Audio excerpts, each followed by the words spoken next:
Look at that. As soon as this OBS started up, you start seeing my main display displayed on this computer now. I can record my computer wirelessly. So the method I showed you in the previous video failed.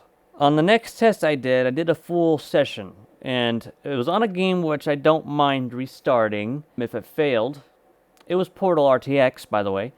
And it failed. I can't use the footage. I'll have you take a look. Now, the problem wasn't necessarily the quality of the video. The quality of the video looked pretty decent. It looked pretty watchable. The problem was the audio. It's fine at the beginning like this. Authorized activities do not destroy vital testing apparatus. I'll do what I want, GLaDOS. But later on, towards the middle of the video, it turns into this for DoD and government-wide acquisition content. And then later on, it turns into this. That lasts a long time. But of course, later on, it fixes itself somehow. When opened differently.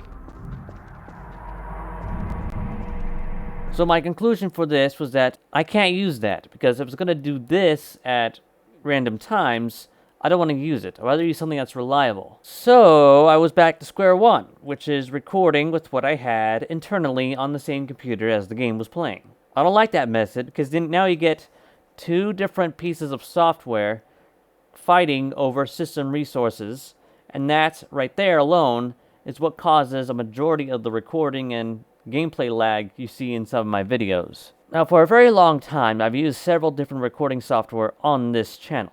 A lot of it had very different experiences. Obviously, I started with Loilo from very early on in the channel, to Action, which is something you actually have to pay for, and now, lately, to OBS Studio. I went to OBS Studio last because back when I was first starting out, back when it was just OBS minus Studio, OBS Software Classic, I think they call it now, it didn't work very well on my system at all. No matter what configuration or settings I used or what any type of, videos I find to help get it work, it just didn't work properly.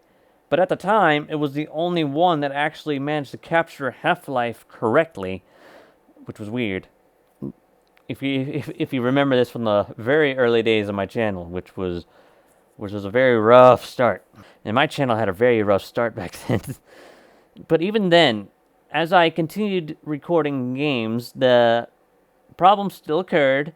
Most of the time, I was able to edit around them, but not most of the case. As for the case with this camera right here that I'm using for my face, it has its own share of problems, such as a 10-minute recording limit that every time I reinitialize the video recording for the camera, there's a small gap that's missing.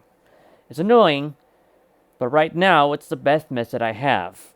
I decided not to use my webcam anymore because it was just causing way too many problems, and the picture was ugly. This is obviously a lot better. So yeah, I recorded Portal RTX from start to finish, and it's footage I can't even use. But, like I said, if I lost the footage, it would have been fine. Because there's one achievement I want to make a video on that would be really fun in general, and I have to play through the game again anyway, is the Transmissions Received achievement, which I've gotten before as evident here on my Steam profile. Right there, Transmission Received. But I have the opportunity to get it again in Portal RTX. I was going to try to get it on my first playthrough, but to my surprise, and I actually didn't know this, but apparently you have to pass the game first before the things you need to actually appear, which I didn't know. So even if I did get the achievement on the failed footage, I still would have done it again anyway, because you can still repeat it. It just won't count your progress, obviously. But now I actually get to do it again for real, getting the achievement again. I think that'll be a fun thing to do. The Transmission Receive achievement is one of my favorite achievements in the Portal game ever. It's definitely really fun to get. It's also quite difficult to get, but I think it'll be fun to make a video on it regardless. So, as of right now, my new recording software is recording internally on the same computer the game's played on. But I've optimized OBS Studio enough without degrading quality again to take up so little resources that it shouldn't be a problem now. I managed to get OBS Studio to not use more than 2%, roughly 2% CPU and 12% GPU. That's very small, considering most of the games I play use way more than that. So hopefully there'll be less fighting over system resources, because now OBS requires a very little amount, whereas the game can use it all if it needs to. With that being said, hopefully I'll be uploading a gameplay video soon. That's hoping. And I'm going to go record that transmissions received achievement either sometime later today or another day. That's my current status on why there hasn't been any uploads, because everything was working terribly before, but now, hopefully, fingers crossed this time, everything should work normally and should go back to normal here real soon. So, thank you all so much for watching, and I'll see you in the next video.